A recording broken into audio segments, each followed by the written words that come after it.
هي شغالة على كده ما بتفصلش. خلاص ماشي، انا اشوف لها حل. تمام، اتفضل شوف شغلك يا باشا.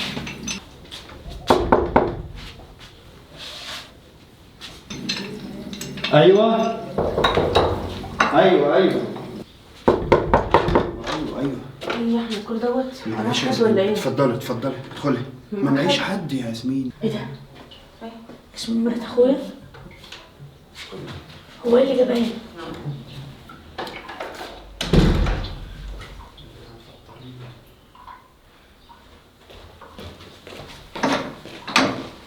ايه يا حبيبي، خلصت ولا لسه؟ انت بقالك ساعة كده مش فاهم انت بتعمل ايه. لا بس انا كنت عايز حاجه، كنت عايز قلب بتاع خلاط، لحسن ده انا نسيت اجيبه معايا والله. طب ماشي، انا 5 دقايق هجيبه وراجع لك، بس يا رب تشد حيلك وننجز. خلاص ماشي.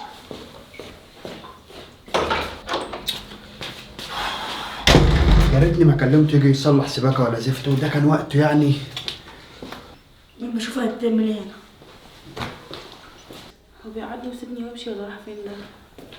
ياسمين، احمد، انت جاي هنا تعملي ايه؟ الله يخرب بيتك، انت ايه اللي جابك هنا؟ انا جاي هنا اصلح السباكه، انت اللي جاي هنا تعملي ايه؟ مالكش دعوه انت، وبعدين انت مالك؟ ماليش دعوه ازاي؟ ده انت مرات اخويا، انت اللي جابك هنا. عايزيك هو انت بتقول ببقك مرات اخوك، فمالكش دعوه، وبعدين هو انت تتحكم فيا ولا ايه؟ عيل صغير هيتحكم فيا انا؟ انت ايه اللي جابك هنا؟ مالكش دعوه، ما تشغلش هو كان بالك. عارفك؟ انت مالك انت؟ بقول لك ايه، انت تسكت خالص وما تفتحش بقك بالكلام ده اللي انت شفتني هنا اهو. طب اعملي حسابك بقى ان اول ما هروح من هنا هقول لاخويا على كل حاجه. الله يخرب بيتك، هتخرب بيتي وتوديني في 60 داهيه. واحمد راح فين بس؟ بعدين انت شافني ازاي ده؟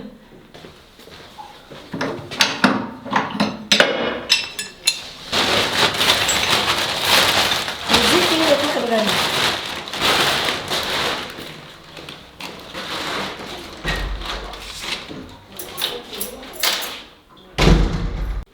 كويس ان هو في داهيه ومشي الحمد لله. نهار اسود، ده كده هيقول لجوزي.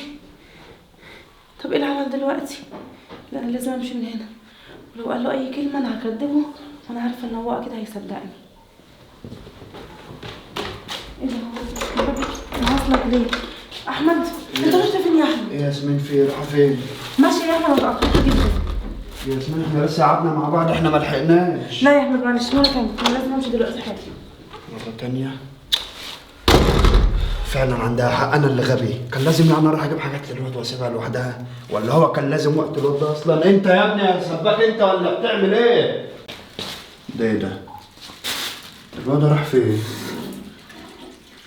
الواد شكله صلح الحنفية ومش، امال بعتني اجيب حاجات ليه؟ كان بيشتغلني، هي كان ناقصه هو كمان، والبنت مشيت. حرقك يا اخي. اقول لاخويا ايه بس؟ ده انا قلت لاخويا حاجه ممكن يعمل حاجه فيها ويدخل السجن. لا مش هقول لاخويا حاجه، أنا لازم انا اعرف هي بتعمل ايه وبتعمل ايه بالظبط. والله العظيم يا رب لا يوجد رد. مش عارفه احمد ما بيردش ليه. نهار اسود، لو احمد راح قال له. لا بس لو كان قال له كان هو اتصل بيا وكان بهدلني وشتمني، كانش عدى الموضوع بستيه. يمكن مش واخد باله مثلا من التليفون، الله اعلم.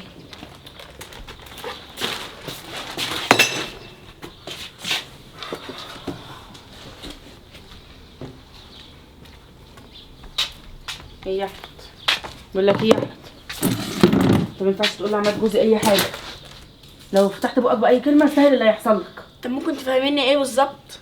بقول لك ايه عادي يا واد، انت مالكش دعوه بالموضوع دوت اصلا. على فكره انا هقول لاخويا. طب استحمل بقى يا احمد لما تشوف الوش التاني، انت اللي جبته لنفسك. شيل بقى يا حبيبي اللي هيجرالك. طالما انت بتعاملني بالمعامله دي استحمل بقى قلبة الوش.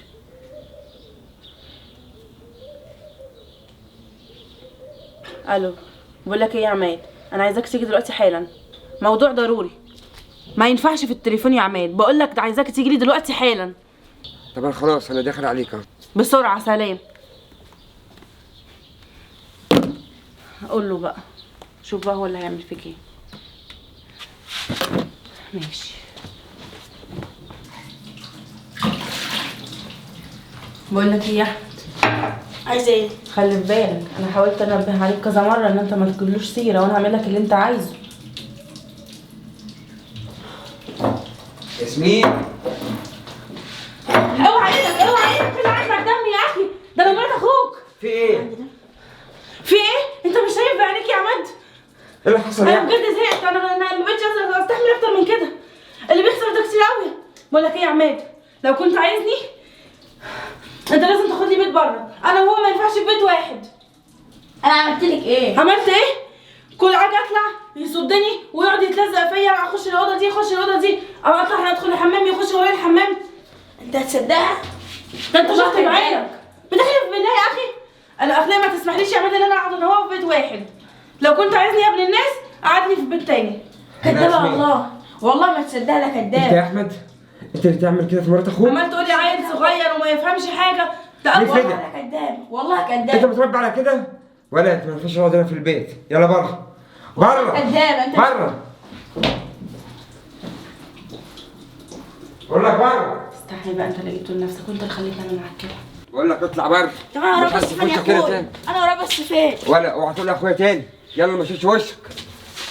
تعال زباله.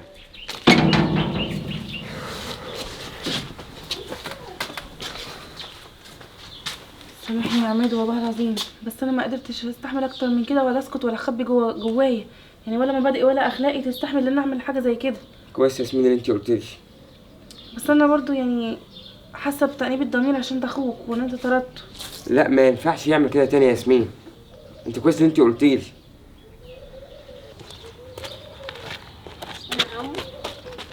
هو انت خد بقى تعالى هنا. انت ياما كنت عندي بتصلح الخلاط، بعتني اجيب له قطعه ورجعت ما لقيتكش والخلاط ما اتصلح، انت ايه الحكايه؟ ايوه، من القطعه معايا زيها بالظبط في الشنطه. طب ما قلتليش حسابك كام؟ لا لا مش مهم. مش مهم. بقول لك ايه يا عم، هي الست اللي معاك دي تقرب لك؟ انت تقصد الست اللي جات له وانت عندي؟ ايوه. لا ما تقربليش، بس انا خاطبها. خطيبها؟ ايوه خاطبها. مالك؟ ازاي؟ متفقين ان احنا طب انت رحت لاهلها؟ كلمت اهلها ولا يا لسه هتخطبها؟ يا عم بص، احنا متفقين على الخطوبه. البنت مقطوعه من شجره وملهاش حد، فمستنيين نظبط الامور كده وان شاء الله في اقرب وقت هنعمل خطوبه. لا متجوزه. نعم. انت بتقول ايه؟ انت اتجننت ياد ولا ايه؟ والله متجوزه يا عم. متجوزت ايه وزفتي؟ الله يخرب بيتك. دي واخده مني 100,000 على اساس ان تجيب الشبكه وتجهز نفسها. واخده منك كمان 100,000. يخرب بيت استباحتك يا اخي، انت طلعت لي منين؟ فلوسي دي هجيبها ازاي؟ يا نهار اسود. انت عايز فلوسك يا عمو؟ اكيد طبعا عايز فلوس. طب رن عليها. ارن عليها بس؟ ده انا هرن على اللي دلوقتي. جابوها كمان. يا عماد ما تضايقش نفسك بس. مش متخيل ان احمد يعمل كده. احمد اخويا يعمل اللي بيعمل فيا انا كده؟ معلش يا يعمل حبيبي، في مرات اخوه؟ عيل صغير مش عارف هو بيعمل ايه، بس كويس ان انت أدبته ومشيته. مين اللي بيرن دي؟ في ايه؟ دي امال اختي. طب خلاص رنا يفتحها عليها شوفيها عايزه ايه. حاضر هفتح عليها.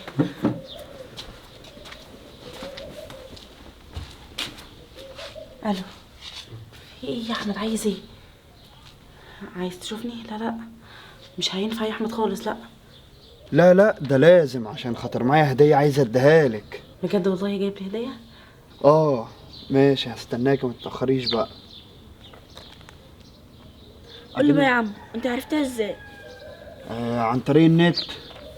بتطلع لايفات كده، وكان طرب عريس. بصراحة كده لما عرفت ظروفها فقلت هي مناسبة ليا، وبنت الواحد يكسب فيها ثواب.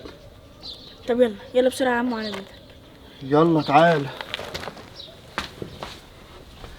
انت قاعد يا عماد ولا رايح الشغل؟ لا انا كده كنت لسه قايم راح الشغل.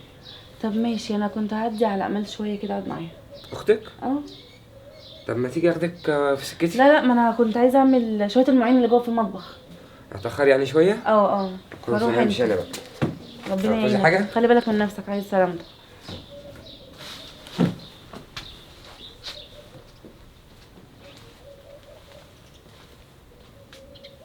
كويس انه مشي.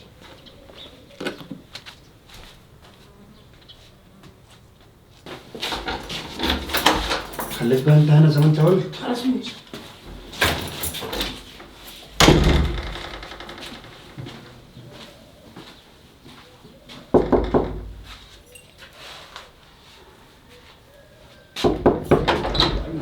هي يا تحب ياسمين انت تاخد شويه تعملي مفاجآت وتجيب لي هدايا؟ اكيد طبعا، انا عندي اغلى منك. هو ده حبيبني غير فيك؟ يلا تعالي ادخلي.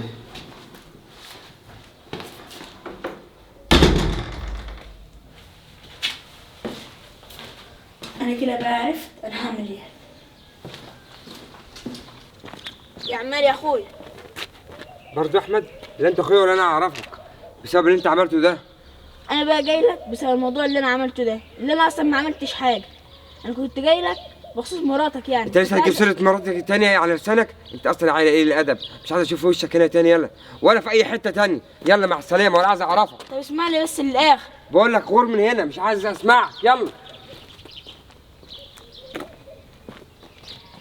ايه يا احمد، احنا بقالنا كتير قاعدين ولا فاجئتني ولا طلعت لي الهديه؟ يا متشوقه ياسمين اشوفك. ما انا ما قلتلكيش، اصل انا جايبها اونلاين وهي زمانها جايه في الطريق دلوقتي. اه ليه بس كده؟ انا كنت عايزه اوريك الحقيقه واثبت براءتي. بقول لك ايه، انا هطلع بص كده على الراجل اللي يكون ايه تايه كده ولا كده، والله بره مش أيوة عارف صح. يوصل للبيت. ماشي يلا. عملت ايه؟ هو ما صدقنيش، ما رضيش يجي معايا. نعم، يعني ايه يعني؟ لا انت اللي خططت لكل ده. بقول لك ايه، انا مش هسيبها تمشي غير لما اخد فلوسي. وانت هتلاقي دلوقتي معايا الفلوس. يعني ايه يعني؟ طب قول لي اعمل ايه ولا اتصرف ازاي؟ انت تدخلني من غير ما تعرف وانا هتصرف. لما اشوف اخرتها معاك. ايه ده، ما تعملش صوت.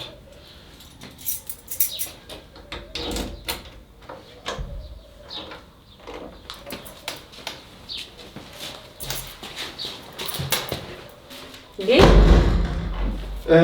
كلمته جاي في الطريق، الظاهر كده كنت بعت له اللوكيشن بتاع البيت التاني. ولا يهمك. بقول لك بقى يا ياسمين، ايه يا احمد؟ الفرح ان شاء الله كده عايزاه يبقى في قاعة ايه، او انت ايه اللي في دماغك بالظبط؟ هو ده الوقت المناسب لازم اصورها فيه. لازم ابعت الفيديو ده لاخويا.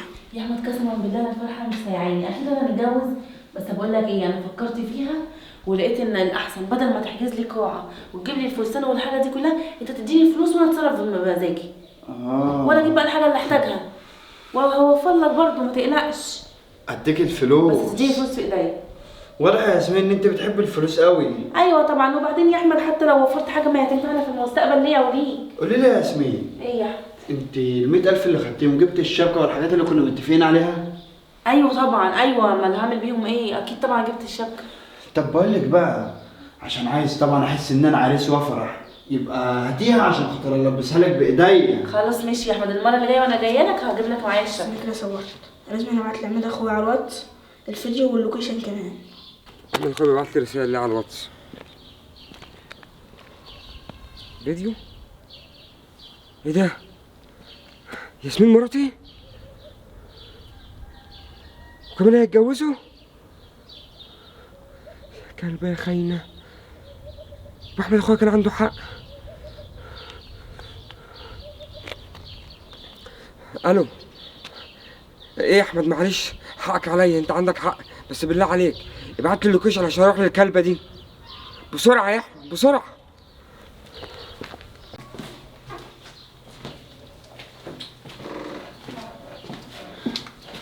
احمد اخويا تعالى، هي دلوقتي جوه، بس ما تتحورش، اللي معاها برضه بتحك عليه زيك. طب اقول لك ايه، خليك انت هنا بس يا احمد، خليك انت. يا احمد بتاع الاونلاين ده تتاخر قوي، انا من رايي امشي واخليها بكره. لا تمشي ايه؟ مين قالك ان انت هتمشي اصلا؟ ده انت مش هتمشي من هنا خالص. ما انت ما تعرفيش المفاجأة اللي انا اعملها لك ان انا جايب المأذون عشان خلاص هكتب عليك وهنتجوز. مأذون؟ ايه يا ياسمين، انت مالك زغفت ليه كده؟ لا يا احمد، اصلا انا مش عامله حسابي وبعدين ما قلتش لاهلي. نعم؟ ازاي يعني؟ اهلك؟ اه اهلك وانت قايله لي ان انت مقطوعه من شجره. قصدي صحابي يعني. صحابك؟ اهلك؟ لا ازاي، ملهاش اهل وبس، ده لها جوز كمان. انت مين يا عم انت؟ انا جوزها يا استاذ. جوزها؟ ايه ياسمين؟ لا استنى. احمد انا فاهمه كل حاجه، انت فاهم غلط. اهدى يا بت، انا عايز فلوسي ال100,000. بقول لك ايه، انا دي مراتي. تعبت ولا ايه؟ تعالي كده. يعني حبيبي، مراتك انت ماليش فيه، المهم فلوسها ترجع لي، مراتك مش مراتك ما يخصنيش. حماد، ايه؟ على فكره انا عايزه اقول لك على حاجه. انا عملت كده علشان في الاخر مصلحتي ومصلحتك. انا معايا فعلا 100,000 في البيت وهنقسمهم انا وانت. او صح، بس على فكره انا كنت بقول اللي هي كانت مراتي، لكن من دلوقتي مش مراتي، انت طالع اهانه. عماد، يا عماد والنبي خدي تعالي هنا، انت رايحه فين؟ انت فاكره اني هسيبك تمشي يا بنت ولا ايه؟ يا احمد اخويا، خدت على اخوك يا احمد، انا يمكن اخش السجن في كلبه زي دي، وانا اسف يا اخويا على اللي انا عملته معاك. صدقني يقول انت ما كنتش عارف حقيقتها يا اخويا. انت مش هتتحرك من هنا غير لما اخد كل فلوس. يا احمد انا بحبك، ده احنا عاملين فيك حاجه. ايه وزفتي على دماغك يا بنت؟ مقلب ايه؟ خلاص كل حاجه بقت على المكشوف، انا عرفت كل حاجه.